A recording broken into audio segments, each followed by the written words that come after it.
नमस्कार मित्रांनो, तर यावर्षी माझी गावाला जायची वर्षाळ असल्यामुळे गणपतीसाठी मी चाललो आहे कोकणामध्ये. कोकण रेल्वेने प्रवास करत आहे.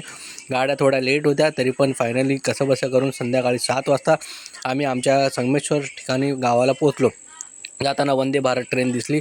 संध्याकाळी उतरलो, गणपतीचं घरचं दर्शन वगैरे घेतलं आणि जेवून वगैरे झोपलो. कारण दुसऱ्या दिवशी आम्ही गेलो आमच्या संगमेश्वर तालुक्याच्या बाजारात. बुधवारचा बाजार असतो, तिकडे थोडी शॉपिंग वगैरे केली आणि मग दुपारी परतलो आम्ही घरी आल्याच्या नंतर मग दुपारची आरती वगैरे केली. मोठा दादा आलेला, त्याची फॅमिली वगैरे आली, त्याची मोठी मुलगी वगैरे होती, तिने आरतीचा मान घेतला होता.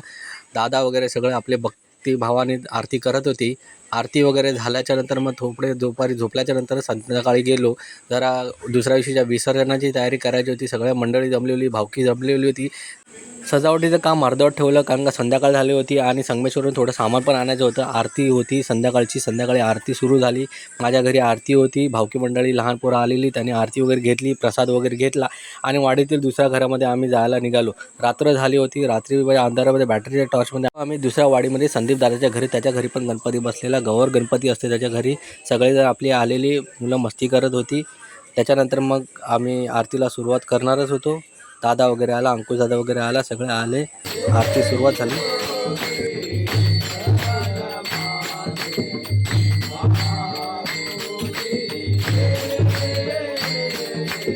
संदीप दादाच्या घरची आरती वगैरे झाली. प्रसादाला सगळी मंडळी बसली, प्रसाद वगैरे घेतला आणि मग आम्ही तिसऱ्या घराच्या दिशेने गेलो. तिसऱ्या घरामध्ये गेलो. रात्री अंधारामध्ये बॅटरी वगैरे मारून तिसऱ्या घरामध्ये होतं राकेश दादाचं घर. राकेश दादाच्या घरी जायला अंधार होता खूप. अंधारामध्ये आम्ही त्याच्या घरी गेलो. त्याच्या घरी चांगलं सजावट केलेली होती आणि मग परत आरतीला त्यांच्या घरची सुरुवात झाली. सगळेजण आले, आरती वगैरे घेतली, आरती सुरुवात झाली.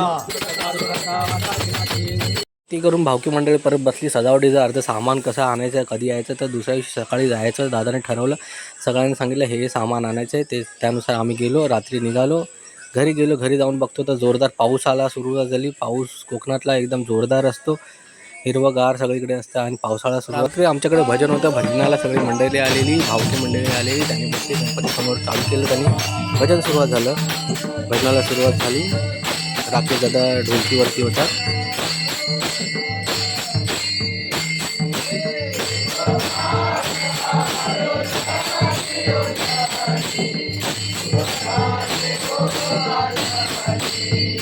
भजन खरंच खूपच छान चालू होते. राकेश दादा आपली ढोलकी वाजवत होते आणि बाकी सगळे मंत्रमुग्धपणे भजन बोलत होते. कारण राकेश दादाने आपल्या मुलालासुद्धा ढोलकी शिकवली होती.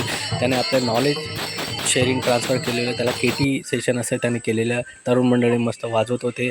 सगळ्यांच्या हातात टाळ होते आणि एवढा जोराने वाजवत होते, एवढा चपळ त्याने वाजवत होते की खरोखरच बघण्यासारखं होतं. आणि त्याच वेळेला ते भजन वगैरे संपलं आणि मंडळींनी चहा पाणी वगैरे केलं आणि त्याच्यानंतर टाईमपास म्हणून त्यांनी आपल्या जुन्या काळातल्या काही कोळी डान्स वगैरे सुरुवात केली. माझे पप्पासुद्धा होते, त्यांनी ढोलकी घेतली आणि मग ढोलकीच्या तालावरती आपले जुने जाणकार जे भावकी होती त्यांनी आपला ताल धरायला सुरुवात केली आणि कोळी डान्स सुरुवात केला. त्यांना खूपच म्हणजे हा खूप दिवसांनी, खूप वर्षांनी त्यांनी फर्स्ट टाईम केलेला. कारण का ही जी कला आहे ती खरोखरच लुप्त होत चालली आहे. पण त्यांनी भरपूर दिवसाच्या त्यांना आठवणी आल्या, त्यांनी चालू केल्या. पप्पा मस्तपैकी जुन्या आठवणीच्या ह्याच्याने मस्त ढोलकी वगैरे वाजवत होते करून.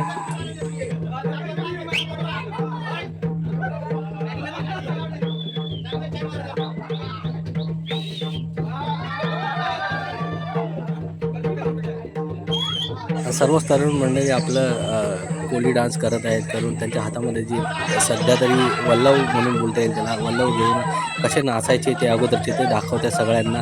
पप्पा ढोल वाजवत आहेत आणि मग सगळी पोरं आपली मनसोक्त आनंद घेत आहेत. लहान जनरेशन Gen Z जे आहे ते आताची ती जनरेशनसुद्धा त्याचा आनंद घेत आहेत. आणि मग थोड्या वेळाने पप्पांना काही लोकांनी सांगितले की तुमच्या काळामध्ये तुम्ही कसे तर नाचायचे.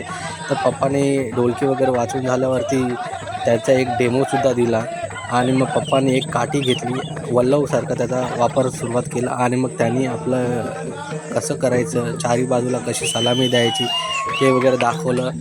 आमचे पप्पा ज्यांचं वय आता 65 वर्ष आहे, पण जेव्हा त्यांना त्यांच्या जुन्या आठवणी येतात त्यावेळी ते असे यंग होतात, वाटणारसुद्धा नाही की. आणि त्याने मग चारी बाजूला सलामी वगैरे दिली, कशी दिली.